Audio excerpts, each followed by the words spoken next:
Dobrodošli u 11. epizodu iz serijala Zimska bašta. Danas vas vodim u berbu. Ove korpe će biti pune hrane i danas beremo hranu za naš vredan tim.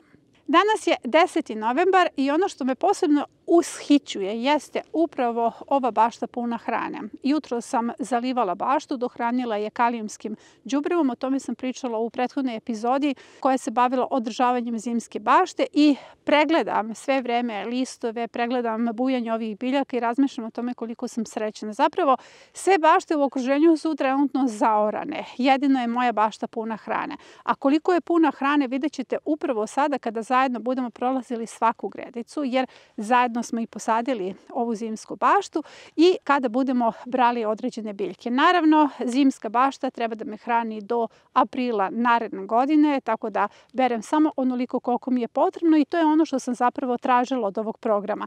Svežu hranu tokom cele godine. Program postavljanja zona u mojoj bašti doprineo je kvalitetu života.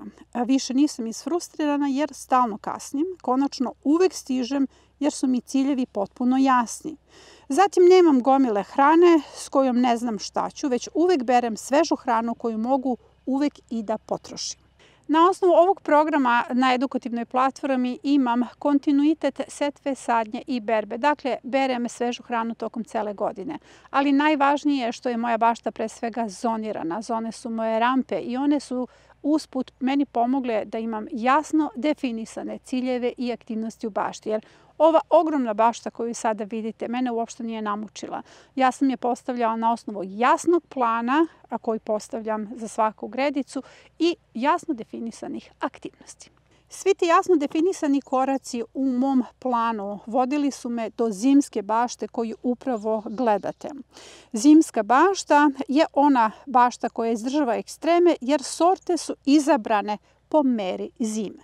I upravo ovim programom i na ovaj način pokazala sam svima da se hrana može uzgojiti i bez plastenika, a zone su mi pomogle da sebe stavim na prvo mesto i da kreiram baštu na osnovu humanih vrednosti, odnosno na osnovu potreba životnih jednog zauzetog čoveka kakva jesam.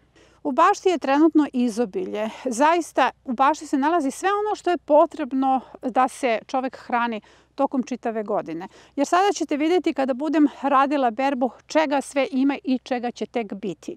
Jer kompletna ova bašta je postavljena zapravo u koracima. Svaki ovaj permamodel je jedan deo turnusa i to je ono što mi je smetalo kad sam počela se bavim baštovanstvom. To što imate jednu berbu, jednokratnu berbu, sve to stavite u zamrzivač ili napravite neku zimnicu, nakon toga više nemate ničeg u bašti. Meni je zaista tužno kada vidim da su bašte oko mene zaorane i da oni nemaju bukvalno nikakvu berbu u svojoj bašti. A pogledajte, sada ste imali priliku da vidite ovo izobilje. Dakle, pokazujem da je to moguće. Pravim izborom sorti je sve to moguće jer i sneg će pasti preko ovih biljaka. Neće ih oštetiti, neće ih uništiti, ja ću i dalje imati berbu. Naravno, o hormezi sam pričala puno jer mrazovi koji prolaze preko ovih biljaka zapravo i doprinose da je svaka od ovih kultura trenutno lekovita. Na ovim gredicama se nalaze kupusarice, pa ću prvo njih da uberem. Morate da znate da neki će kasnije da porastu, neki će sada dospele za berbu, ali takođe, s obzirom da imam puno hrane u bašti, ja imam tu privilegiju da berem i biljke koje nisu sasvim porasle u onom školskom izdanju, već su mlade biljke koje će mi takođe biti hrana. Ovde ću sada da uberem kelj, na ovoj gredi se nalazi praziluk, keljovi, blitve, ispred se nalaze različite repe, rotkve, blitve, kupusarice, takođe salate i hajde da vidimo šta ću da izaberem iz ove gredice. Ovo je kelj Milan koji nikada neće porasti onako kao veliki kelj, spada u kategoriju tih letnjih keljova i ovo je njegova glavica, može još malo da raste, ali s obzirom da je najveća glavica od ponuđenih, ja ću je ubrati za naš tim. Naravno, svaka glavica ima puno malih puževa i ono što prvo radim u bašti jeste da očistim ovu glavicu i sav otpad vraćam na gredicu sa koje sam ga ubrala. Ovaj otpad će biti za animacije za puževe, ali i hrana za moj permamodel. Na ova dva permamodela imam mnogo kupusarica sa rotkvama, prazilukom, kombinacijom sa blitvom.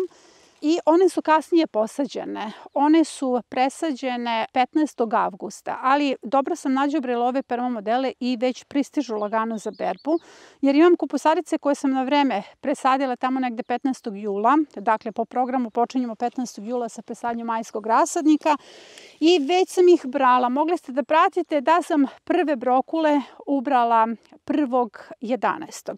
Sada ću brati nešto manje brokule, ali kao što sam rekla imam ih puno. Oko 500 sadnica kupusarica različitih vrsta je ubačeno u baštu, prema tome počinjemo sada sa berbom.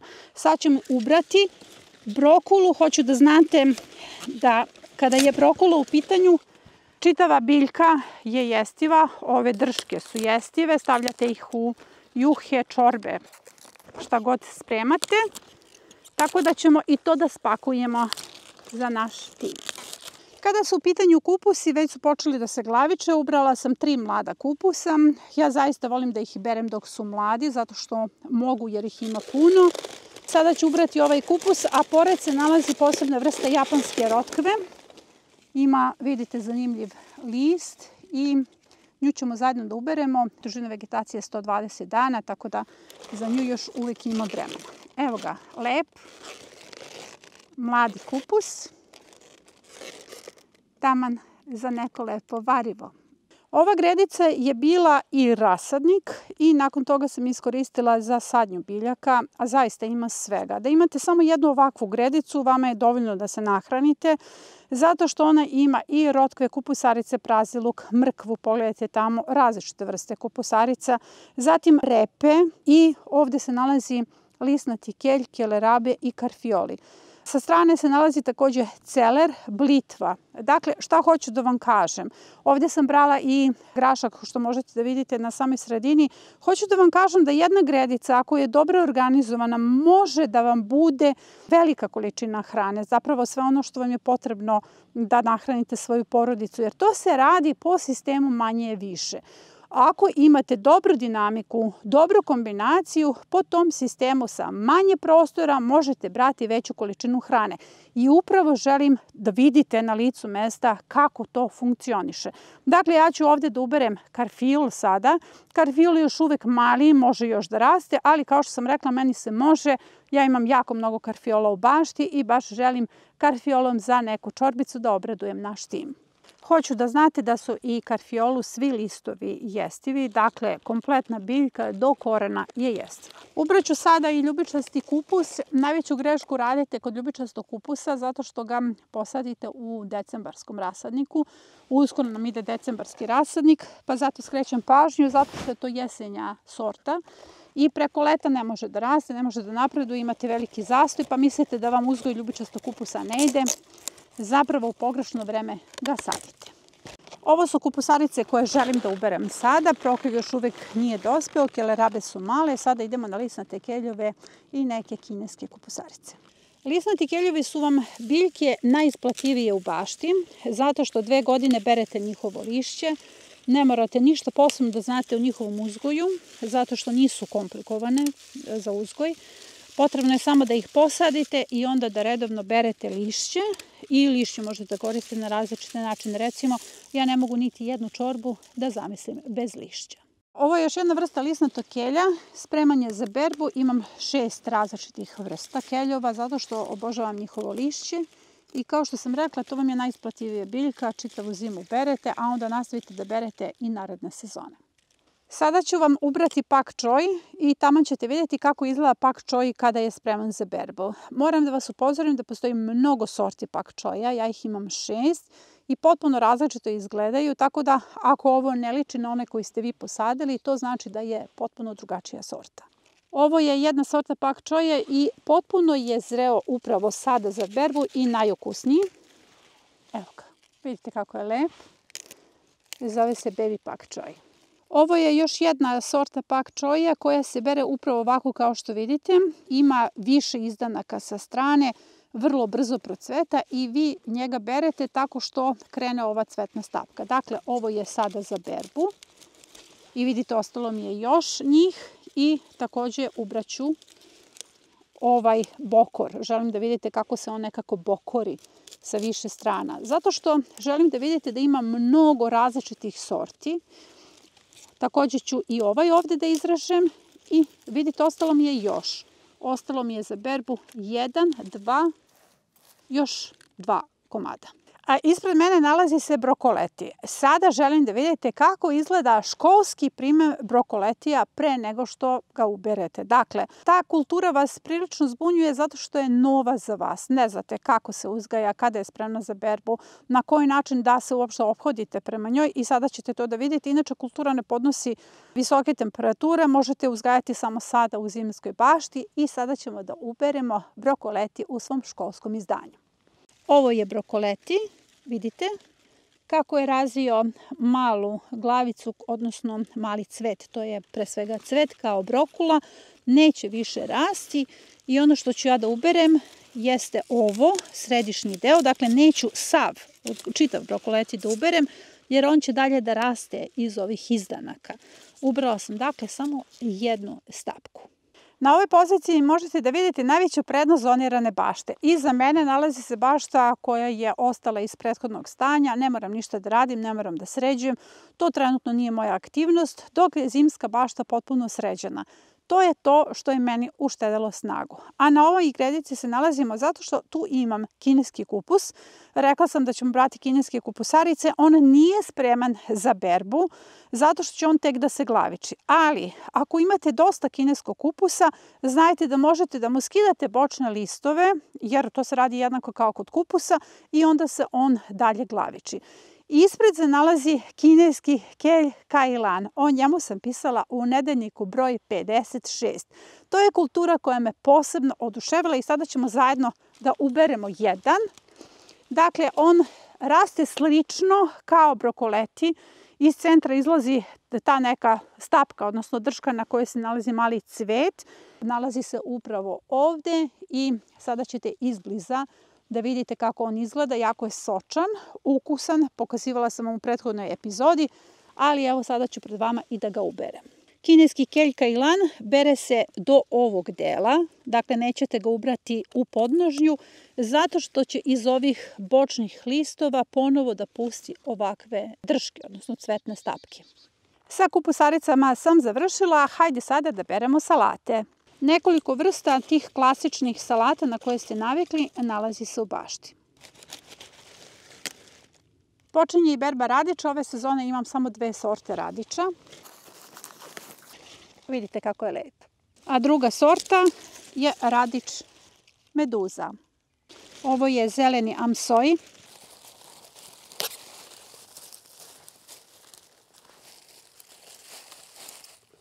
Vidite kako je lep, ljubičasti amsoj. Sada ću ubrati mizunu. Vidite što je lepa. I odmah pored nalazi se vrlo sočna i ukusna mibuna. I sada hoću da vidite kako je zapravo ta biljka izdašna. Od jednog male sadnice dobijate ovo. Pogledajte kako su ovo izdašne biljke i ove drške su jako sočne. Iako je korpa puna salata, ubraću još gai choi. Gai choi ima vrlo pikantan ukus i ono što je dobro kod nje jeste hrskavost. Evo je, jako hrskava salata ukusa rotkvice. Sada ćemo preći na rotkve. Hajde da im sad izaberem lepe rotkve.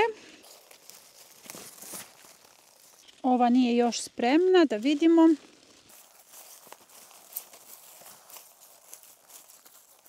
Evo ga, sa ove gredice, koju zovem Rotkvalent, to je to, idemo dalje. Na ovoj gredici, pored kupusarica, imam i rotkve, inače meni omiljeno povrće.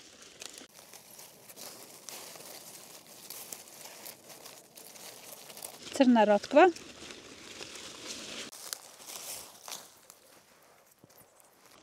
Jedan lep daikon.